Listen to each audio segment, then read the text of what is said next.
Dr. Lytle and addressed a question addressed to your good self. You were talking about that the pandemic led us to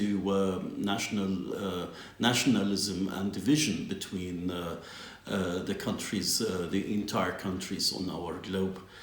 Are you happy with the happening and measures undertaken by the policymakers at the European level?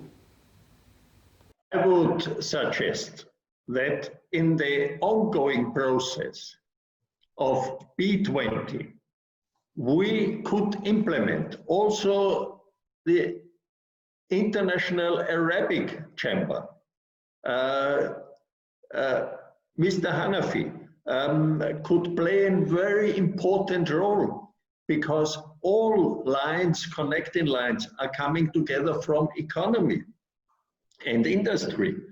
And what was told that the international value chains should be reinstalled. Yes, but how? And demands should be increased. Yes, but how? That means coordination, because if only Europe is doing, but not China, not US, not the Arabic countries, that's no coordination. We have a worldwide crisis, we are worldwide connected, therefore we have to act worldwide. That's the only message I can do, otherwise there are only words, but words are not helping companies, and words are not helping unemployed people, and words are not helping customers. We have an input by our colleagues, Secretary General of the Belgium Luxembourgian Arab Chamber of Commerce, Mr. Kaiser Hijazin, indicating that Tunisia and Egypt is delivering masks to Belgium. And this outlines possibilities discovering new markets and market opportunities dealing and operating between the Arab countries and Europe. I think it's a very important point that this pandemic led us to new opportunities. Second question to His Excellency Dr. Khalid Hanafi. We are witnessing now, unfortunately, a big recession in the economy. What are the recommendations that you can put in instead of the Union of Arab Chambers promoting the positive development and recovery of the economy, especially when it's come to the cooperation between the Arab countries and Europe? Thank you. Yes, we are facing recession, and the recession is again due to actually very slow and poor demand for goods and services, especially. Most of the service economy, which is in many Arab countries is really high, needs to be restored again. What we do in the Union of Arab Chambers through the private sector, through the chambers that exist everywhere in the Arab world, is that we are providing justification for governments to go faster in opening, to go faster in cooperating, as Dr. Lytle mentioned now, that nobody can play alone. We need to have more cooperation, because there are some ideas talking about more restrictions, protectionisms, and so on.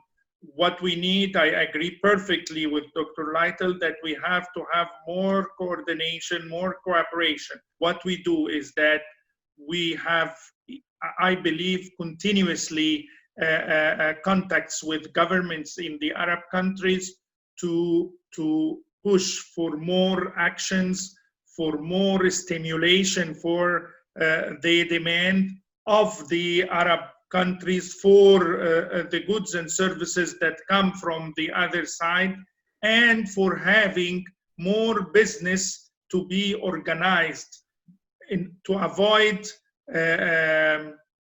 this situation and to make an acceleration for the recovery of the economy, because again, the recession is a demand side recession. So we have to work on this. We have to stimulate the demand everywhere. And that demand has different aspects. There are aspects related to government policies, fiscal, monetary, and trade policies, and the government should do so.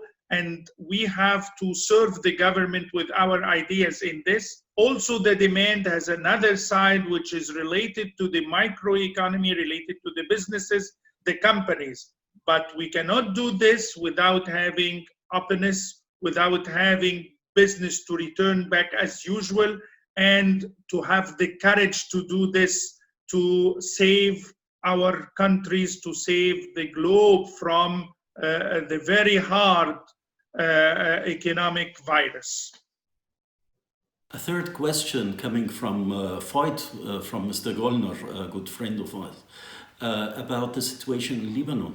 You, Dr. Bassel, may elaborate a little bit about the situation of Lebanon. How are the economical situation and also the treatment of the pandemic in Lebanon?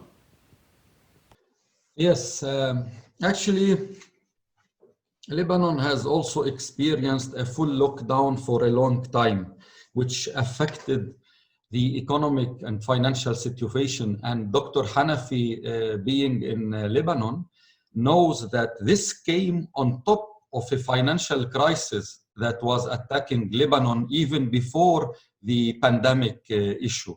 So and there has been a devaluation of, unfortunately, of the currency, where the Lebanese currency lost 2/3 of its value.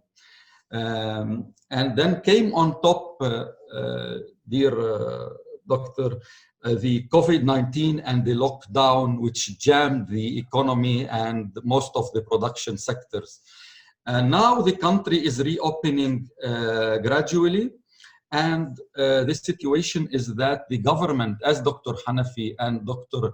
Little has mentioned, in general, in the European and the Arab region, the government is trying to give as much incentives as possible. Today, we have heard, and Dr. Hanafi has seen, that the Ministry of Industry is giving a lot of incentive on importing primary material for industry in Lebanon. They are trying to reopen. They are trying to boost the industrial sector and the economic sector as much as possible in order to prevent a total collapse in the financial system.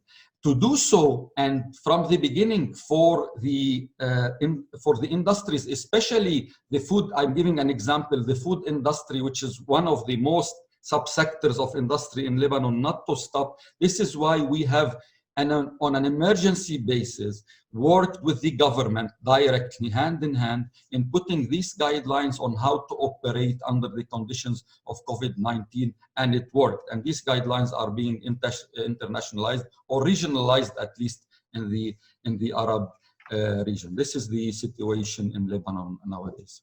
In Lebanon, of course, the economic situation is very critical. But I think that the government and the central bank started now to think of having an economic reform. And the economic reform is focused mainly on the monetary policy regarding the currency. And I believe that they should, or they will, go for a sort of a liberalization in the currency, the Lebanese currency. And they are going to go away from the existing system of a partial official dollarization system, which will help a lot in this. Lebanon is a small country, yes, but it's very big in terms of investment and business. So I believe that the Lebanese government and the Lebanese people will overcome this very soon by having some solutions regarding the service sector that they have in their economy. And I believe that they started to do so with the new government in Lebanon. So we need, of course, again, to help the Lebanese economy, not just, we're not talking about grants, but I'm talking about having more understanding to the Lebanese economy, because if the Lebanese economy starts to get recovered, this will help a lot in the Gulf economies and some other economies in the region.